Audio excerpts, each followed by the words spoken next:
Thank you, Your Excellency. It is my great privilege to appear before you this afternoon to humbly seek your confirmation to enable me answer the call of our President, His Excellency President Bola Ahmed Tinubu, and offer my service to our beloved nation. I am from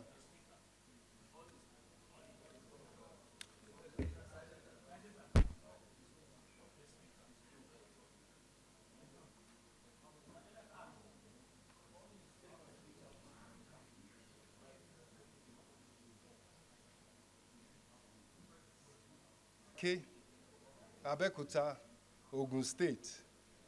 My mother was from the Majekodunmi family of Ake. And on my father's side, I traced my lineage from the Honorable Adegboyega Edun, who was secretary to the Egba United government under colonial rule. And he was a significant contributor to the development and the history of Abeokuta. I had my early education at St. Paul's School, Ebute Meta in Lagos. And after that, I attended schools in London, UK, where my parents were then living, working, and studying. I obtained my bachelor's degree in economics from the University of London, Queen Mary College, and a master's degree in development economics from the University of Sussex, England, which included research at the well-regarded Institute of Development Studies. My career path has given me a strong background in investment banking, capital markets, economic policy formulation, and international development finance. After my youth service year, I began my professional life at Chase Merchant Bank in Lagos, which included training and exposure at Wall Street's Lehman Brothers and Chase Manhattan Bank's headquarters, both in New York. Thereafter, I took the opportunity to join the World Bank Group in Washington, D.C. through the highly competitive Young Professionals Program. I was an investment officer at IFC, which is the private sector arm of the World Bank, and then I became an economist at the World Bank.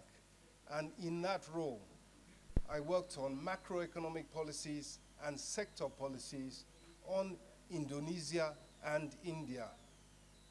Meanwhile, back home, entrepreneurial opportunities started unfolding, and I came back to Nigeria to take part in that process as a hands-on investor in a series of financial firms. And importantly, it was the government's liberalization of that sector that made it possible. I feel highly privileged to have worked with others to help build enduring legacies and strong institutions, including a leading independent investment bank, a ratings firm that is now a subsidiary of a global ratings agency, and a stock exchange quoted bank, among other successful companies. Likewise, in answering a call to service in Lagos State, I am proud to have been a part of the stunning success achieved under the inspirational leadership of the then Governor Bola Ahmed Tinubu, in whose cabinet I served as Commissioner for Finance. Recall that Governor Tinubu took over in a most challenging time. He faced those challenges squarely and overcame them and was successful.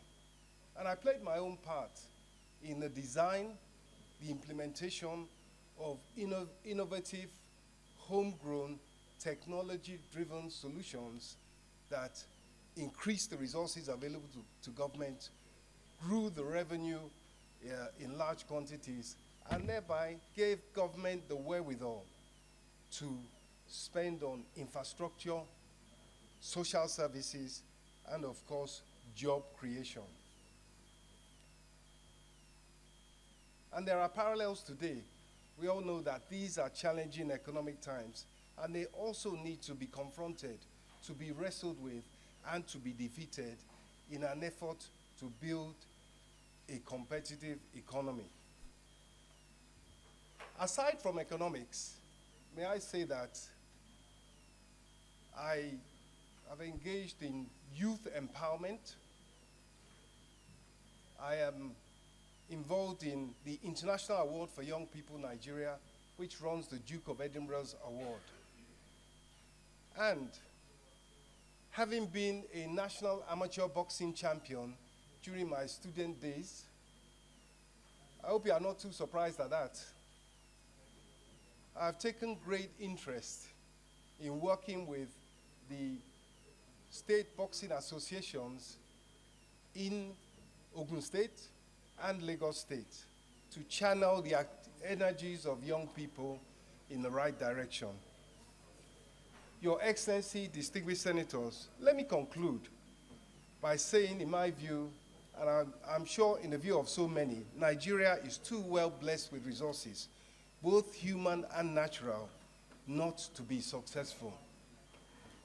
At the outset of this new administration, I am hugely optimistic that that success will come. On a personal note, success for me would be to retain a record of competence and integrity during my service. I am Adebayo Olawale Edun, and I humbly seek your confirmation of my nomination so that I can join you in service of our great nation. Thank you. Thank you. I remain Senator Wadada Aliyu from Nasarawa State, Nasarawa West Senatorial District. Distinguished colleagues. Mr. Nominee, your resume speaks for you. And of course, it is an open secret that previous government and the present government particularly is committed to managing our foreign exchange. And simple economics that we were taught in secondary school says that the price of any commodity is determined by market forces, demand and supply. Now,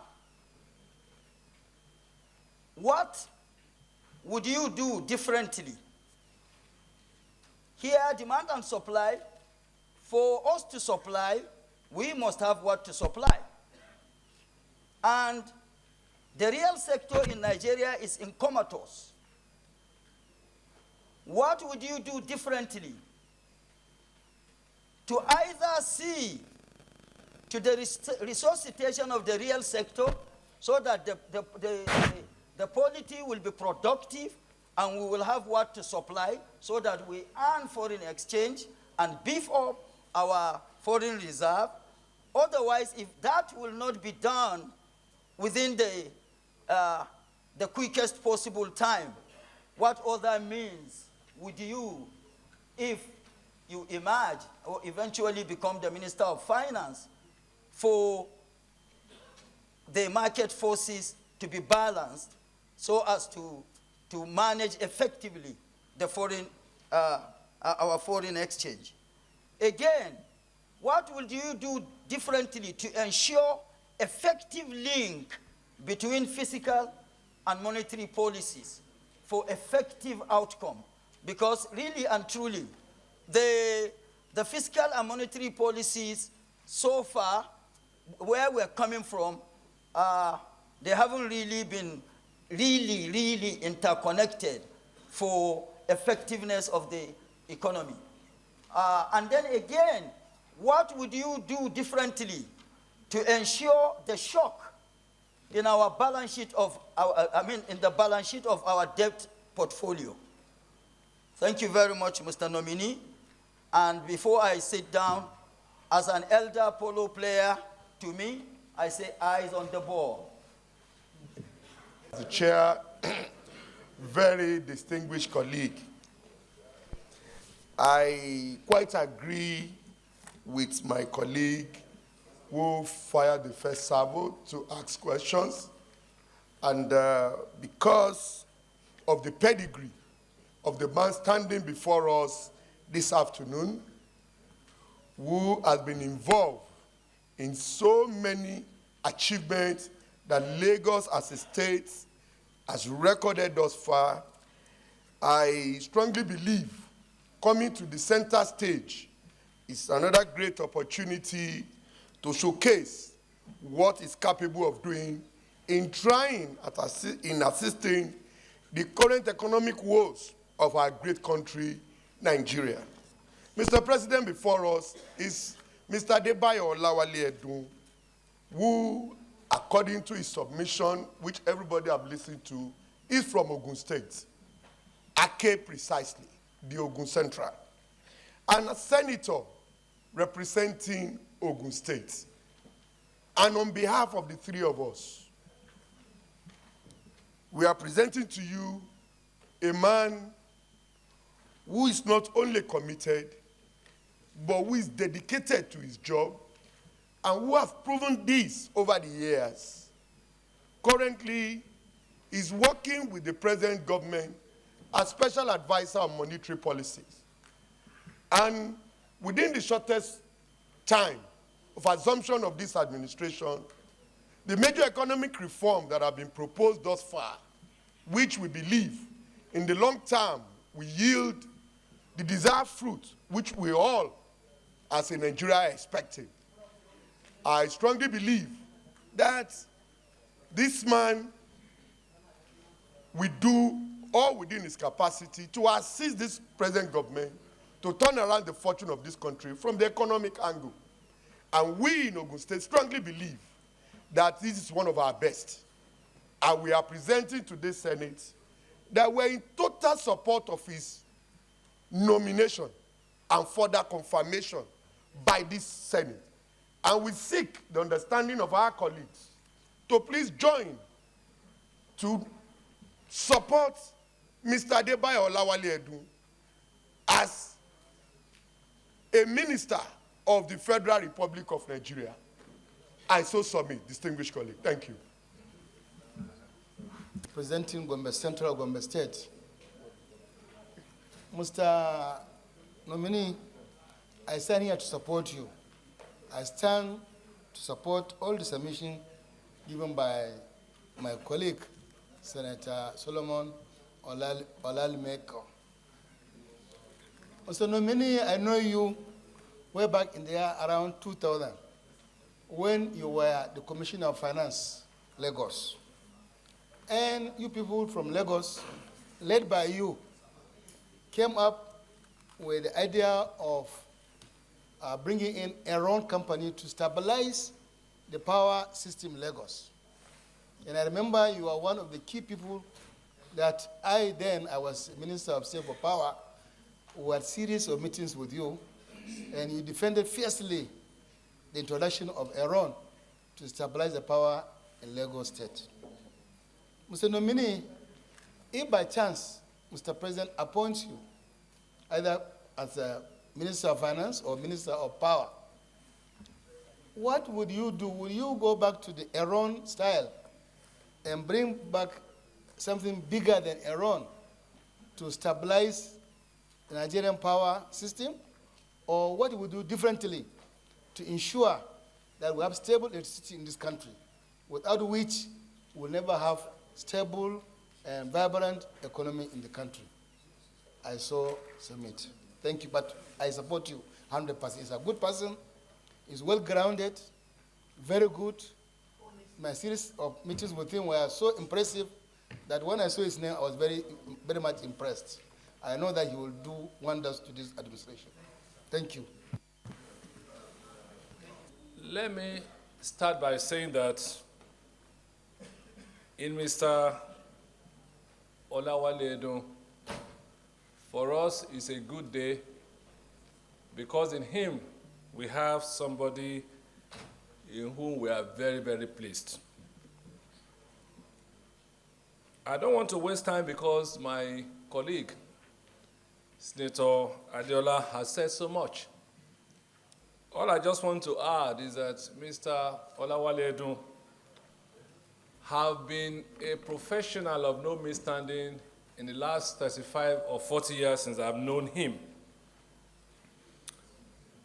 Many people might not be aware that it was by the whiskers that he missed being in the immediate past cabinet.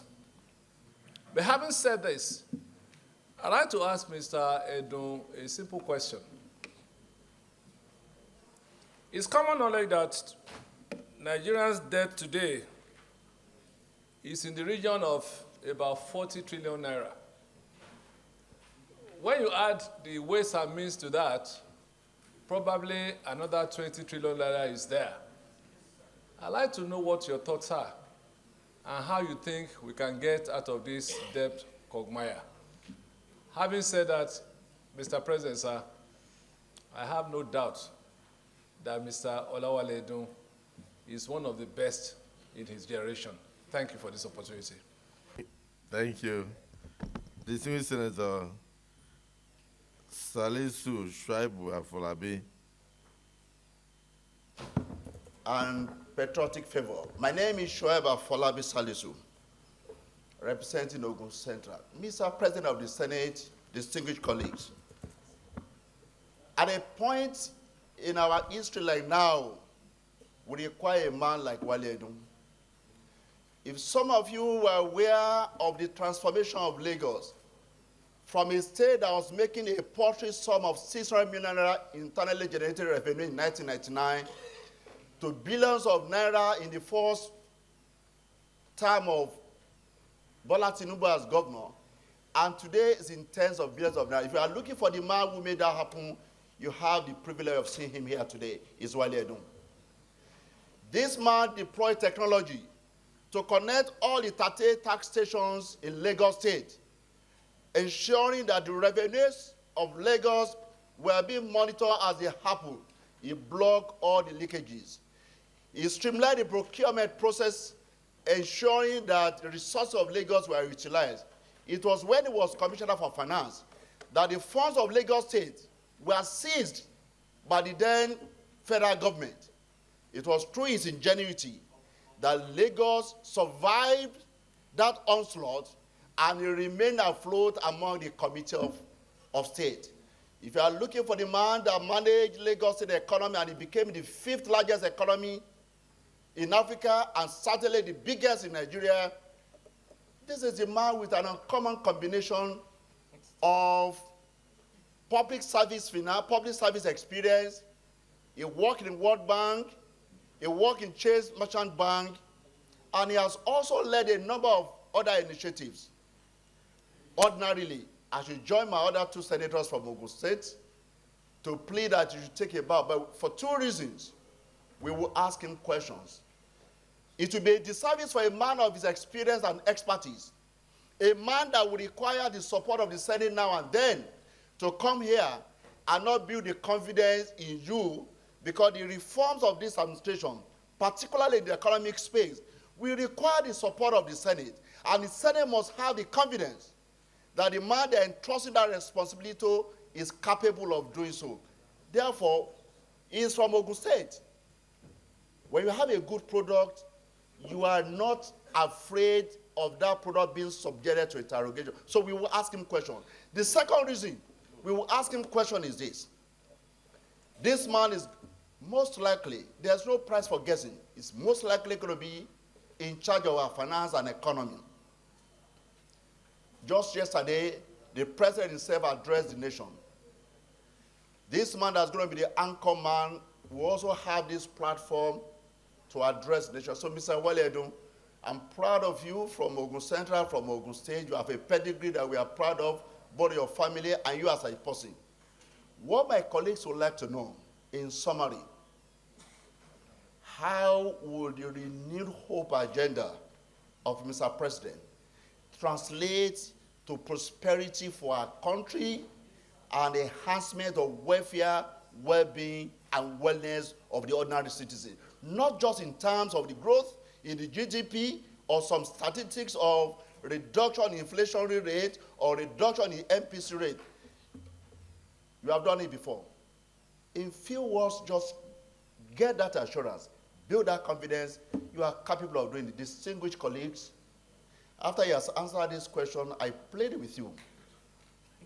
Give him the honor, give him the privilege, treat him decently, and let him take a bow. Thank you.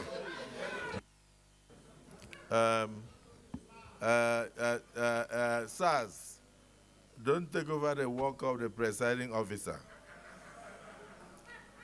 So let me call on distinguished Senator Naira. Mr. Wale Edun, welcome. And your CV speaks for itself. And for what you said so far, many of us are convinced. But I'm so concerned with two questions, one of which must have been asked said differently by our colleagues here. You spoke so eloquently about how you helped as one of the teams that took Lagos State from where it was to a great height. That time is upon us now as a nation. And so we ask you, what are you going to do differently? What will you do now, given our economic depression today, to help Mr. President to revive our economy again, given the fall free of our Naira, given the fact that the ordinary Nigerians can't even afford 3 square meals? 2, corruption is so endemic in our society. And one of the bastions, one of the agencies that fights corruption, that ought to fight corruption, is the Office of the Auditor General for the Federation. As you may know, the audit bill has not been signed. Be that as it may, you're also aware maybe that there's this tussle between that office and the Office of the Accountant General, and indeed the Office of the Minister of Finance. We believe, I believe, that that office needs independence for it to work properly.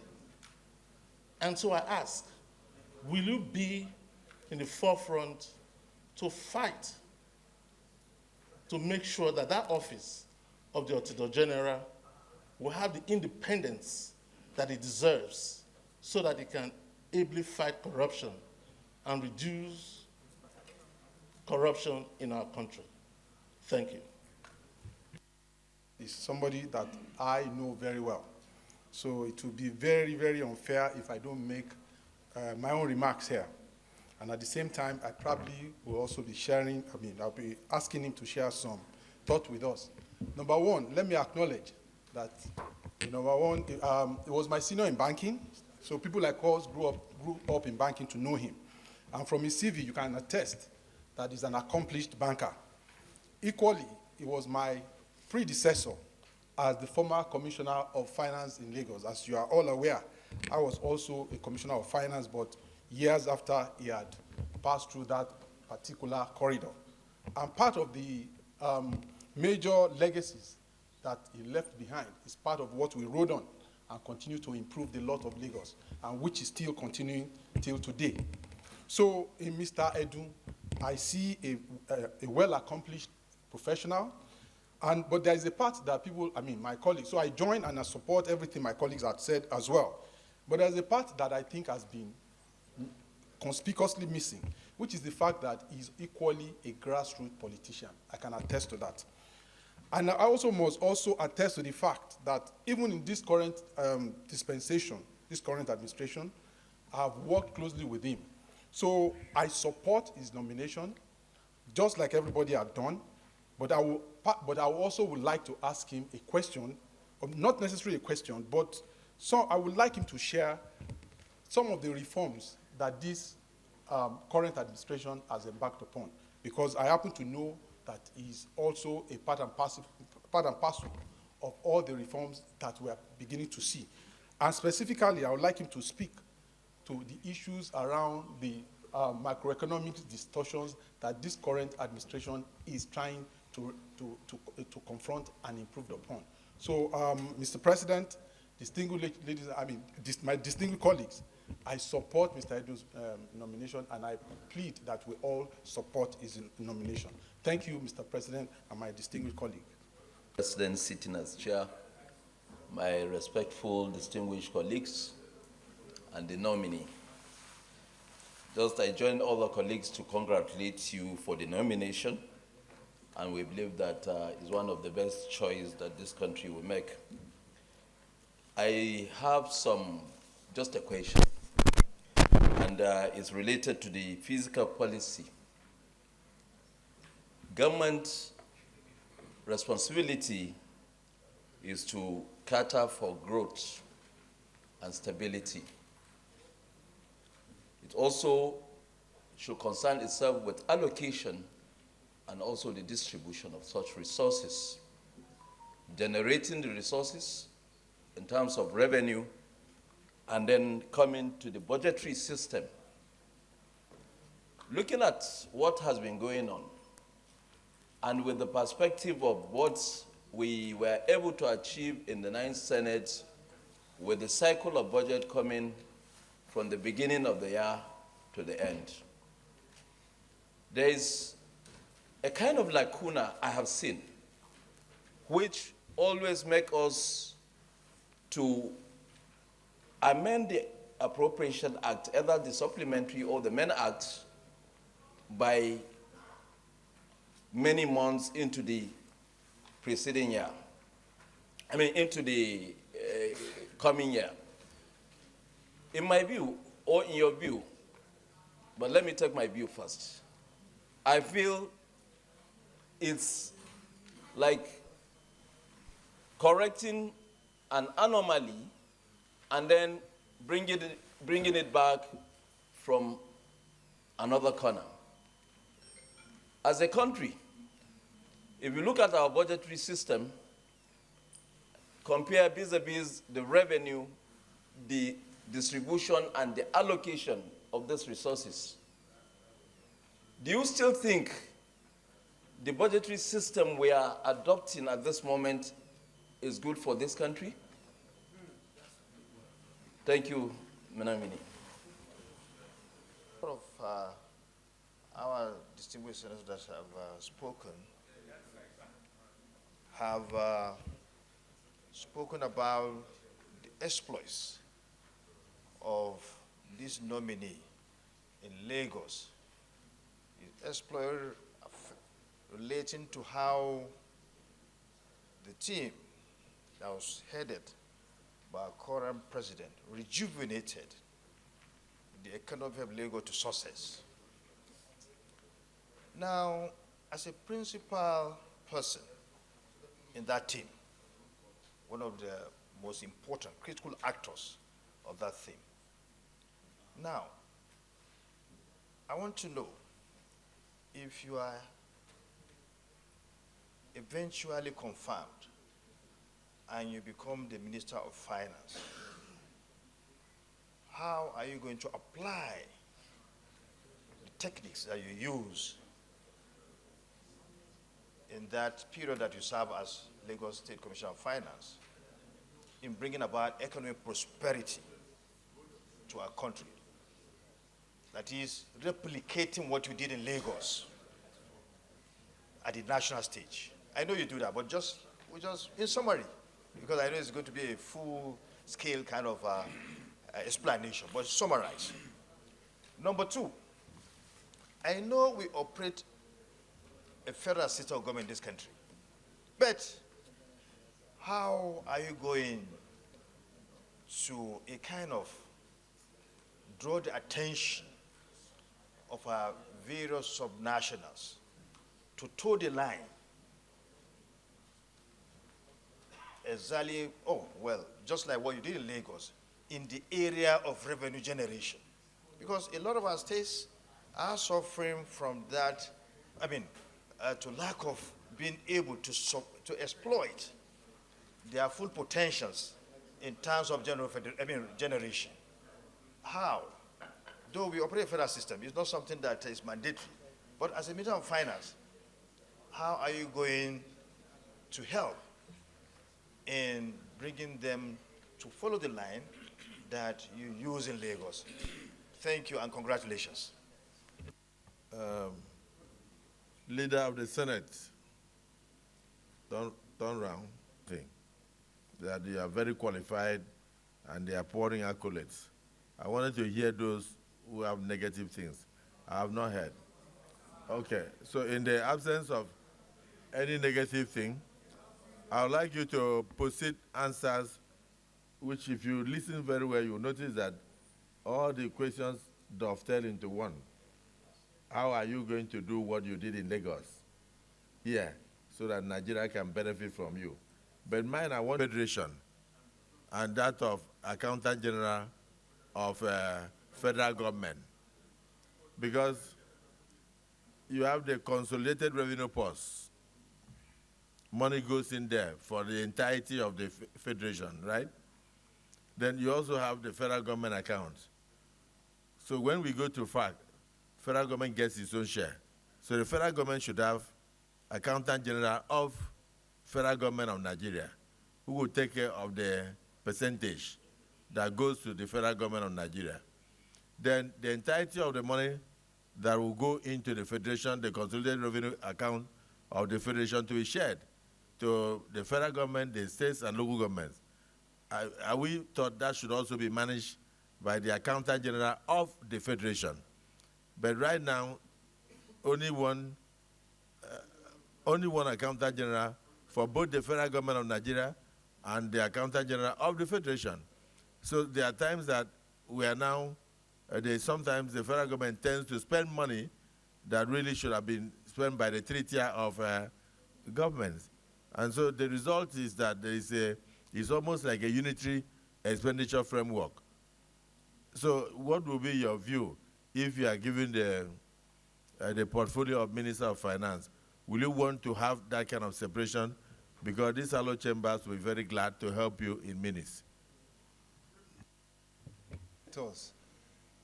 First of all, let me thank so many of the senators that have spoken today for their kind words regarding my own acceptability and suitability. It places a heavy burden of responsibility, but it is a responsibility I will not shirk. It's a challenge I will not back down from. And it's, if given the opportunity, I will do my best to ensure that it is not wasted. Your Excellency, I would like to start where you ended. And I think consistency is very important. In the days when I was in public service at the sub-national level,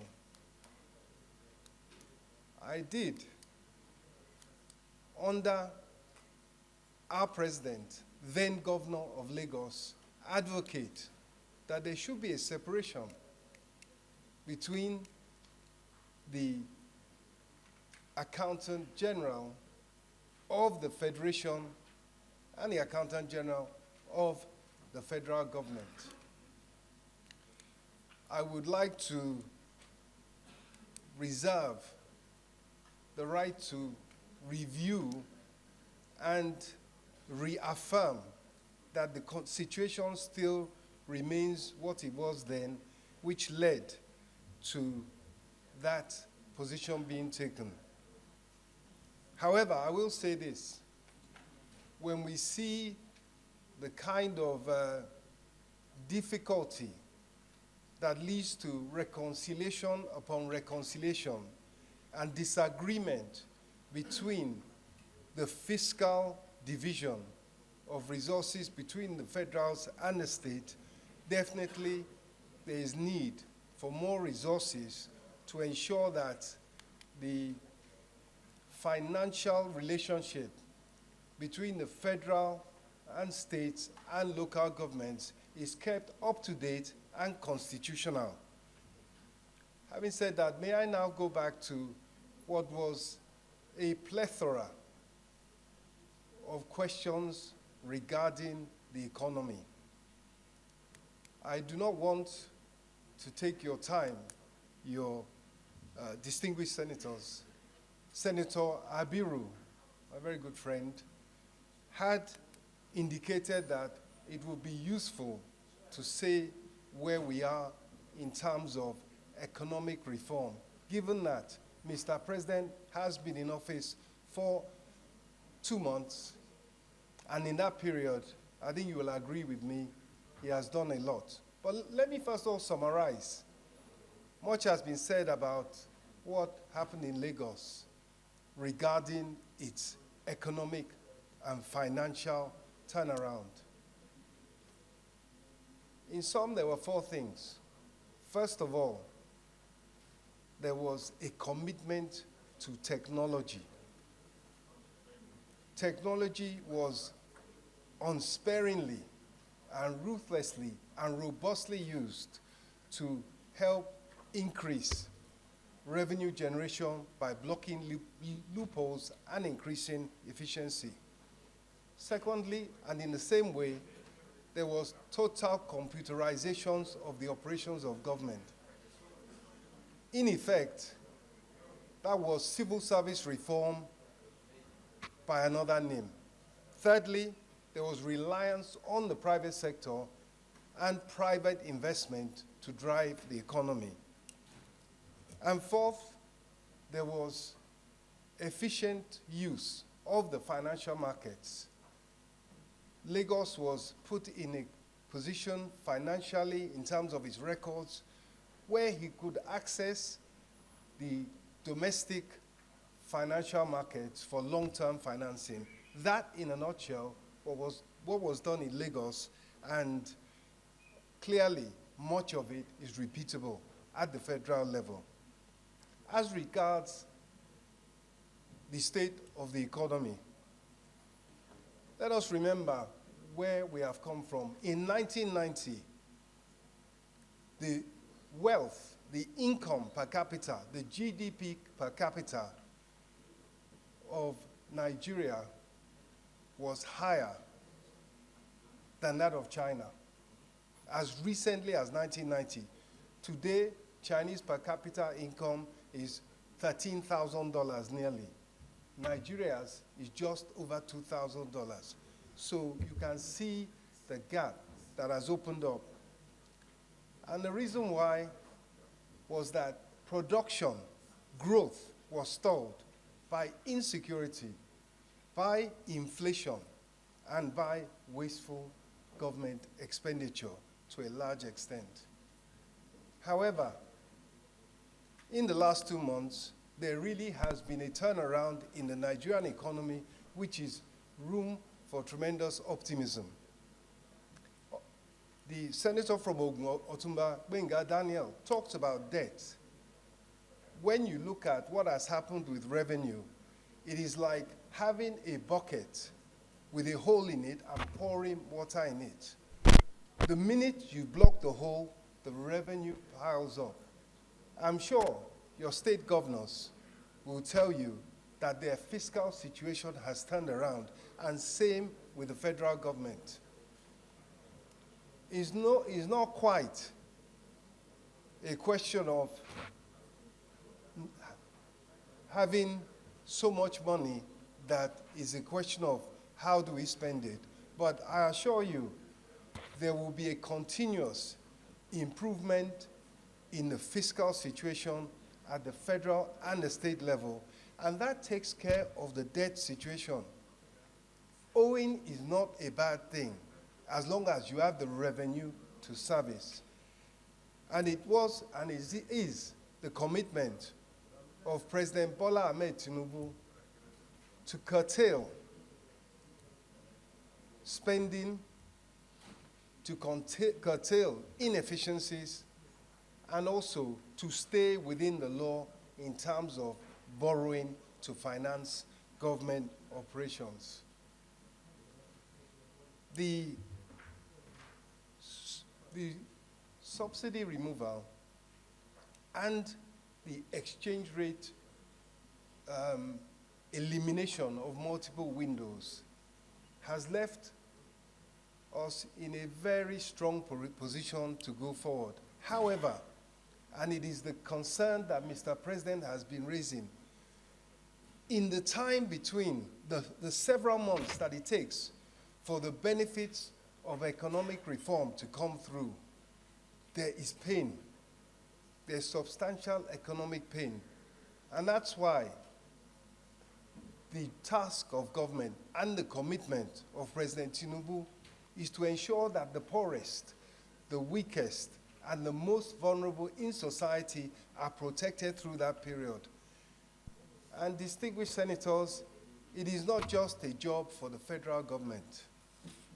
The states have their role to play. The corporate sector has its role to play. Individuals have their role to play. The economy has been turned around and put on a positive path by the bold and courageous monetary and fiscal measures of President Bola Ahmed Tinubu. And what remains is for us to do all we can to support this process so that we stay the course and move this country to the level of a prosperous nation, which is where it rightfully belongs and the people of Nigeria deserve to be. Thank you. Now, we unanimously, our nominee, you see that everybody is waiting to ask questions, and so many hands are up, but we can't allow you to answer all the questions in one day, because after your confirmation, if by the Senate, we may need to invite you back so that we can have maybe closed session. So the minority leader, do you have anything you want to say? Please, quickly. Thank you, Mr. President. I'm from Plateau State, and I represent Plateau North. Mr. President, we are all aware that the Nigerian currency is a very weak currency, very, very weak. And by our monetary policy, I strongly believe that if we allow the Naira to continue to float, it will become more weaker, day in, day out. I want to ask, sir, do you agree that as a monetary policy, Nigeria should have a benchmark for the exchange rate of the Naira with the dollar? And I think you will give us a very good answer. Thank you. These things were observed in bridges. And that is why a lot of reconciliations are taking place now to see how monies can be refunded and shared back to states and local governments. So God giving you the opportunity, we just want you to comply with the constitutional provisions. And you can commit to this chamber that if so granted the privilege, that you will do so. Then Senator Goje also said that his question that touched on power was not well answered. It will look as if you are answering all the questions that pertain to government. It's because of the confidence that this chamber seems to repose in you. And that also reflects the feelings of Nigerians that you are coming to make a difference. So you can answer all now, and thereafter you take a bow. We senators, thank you very much. Senator Goje beat me to it. I was noting that that question on power was one that I had not addressed. And my response is this: there has been liberalization of the electricity sector, and it's done in order to allow investment in all aspects of the value chain. And I think it is that liberalization that will unleash investment in the sector, expertise in the sector, and decentralization of the once very, very monolithic, I would say, the once very monolithic power sector. So His Excellency beat me to it, but I was going to come back and reply you that we should look to the new dispensation in the electricity sector to bring the solutions that we seek. May I try and maybe respect a protocol by moving to the question of His Excellency, the former President of the Senate, who talked very, very emotionally, I might even say, about this issue of giving direct payments to poor people. Distinguished Senator, India would achieve what we are trying to achieve and what is giving us so much difficulty in a jiffy.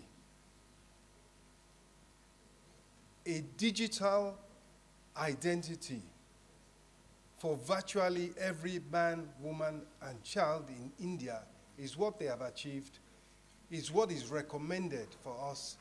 It is what the telecoms companies that have visited Mr. President have promised to assist him with. Senator Abiru had mentioned that I am a member of the party right from the grassroots, and have been so for decades. On that basis, I am loath to talk about the $800 million $800 million World Bank loan. It has proved so unpopular, has been spoken of in such derogatory terms that I think is not something that I would like to bring up or comment on at this stage, other than to say it's probably important to find a way not to throw the baby out with the bathwater. And Senator Lawan, I know that the provision and the conditions surrounding that financing by the World Bank is that every recipient should have a biometric verification. Otherwise, they would not be eligible for that funding. So it's a catch-22. Clearly, there's a register that does have biometric validation to an extent.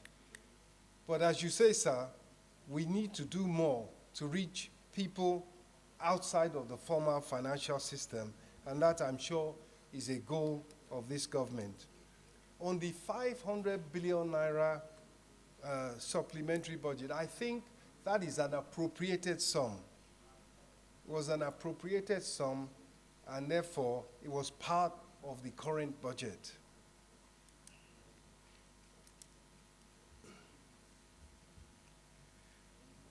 Foreign exchange, Senator from Plateau. The issue of foreign exchange is clearly uppermost in the minds of the monetary authorities. What I can say is this: for a country that has revenue flows from oil revenues, from remittances, from other non-oil exports, and from financing of over $100 billion a year,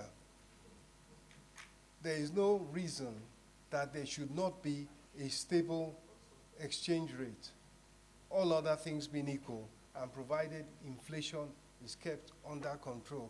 The 860 or so that we are seeing is not backed up by the fundamentals of the Nigerian economy. The rate, when you move aside speculation and the fact that there was there is, as a result of the foreign exchange management practices of the past, the inefficiencies and the corruption involved, has meant that there is an overhang. There is an overhang of unpaid dollar bills. And that is what is putting pressure on the exchange rate. And that is what night and day the monetary authorities and the monetary team of Mr. President is looking to resolve by raising revenue, by looking at other sources of investment funding, by attracting investment funds, equity funds, not debt, from those around the world interested in investing in the Nigerian economy. Let us remember, it is not quite 2 weeks that Turkey,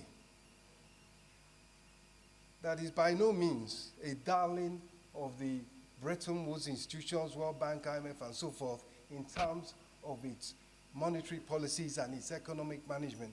Turkey attracted $50 billion in investment funding of projects in that country from UAE. It is in such directions that the solution to the overhang, to the shortage of liquidity in the foreign exchange market is being sought. The whole gamut, including increases in oil production as a result of greater security. It is difficult to predict because the markets, the capital markets, take on a psychology of their own. But I would just like to warn that all the models are showing that the fundamental value of the Naira should be somewhere around 700. So therefore, a note of caution to the speculators. As liquidity flows in and the rate comes rapidly down, there's a chance that they could lose their shirts. It's just a warning.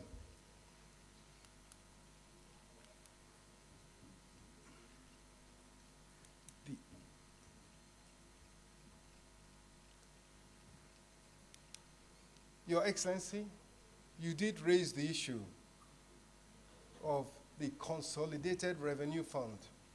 You did raise the issue of adherence to the Constitution.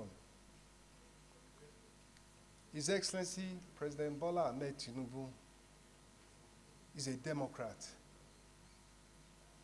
He's someone that believes in federalism. He believes in true fiscal federalism. He believes in the rule of law. And so it is my belief that he would not countenance or knowingly spend or authorize to be spent funds that have not been duly appropriated by this august body and others who are so authorized to do. Thank you.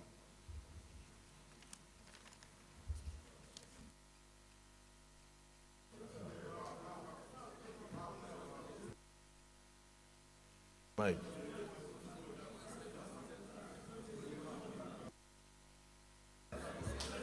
I can imagine that you can't wait to go. Take a bow. Thank you. On the other side, thank you for the elucidation on a lot of issues.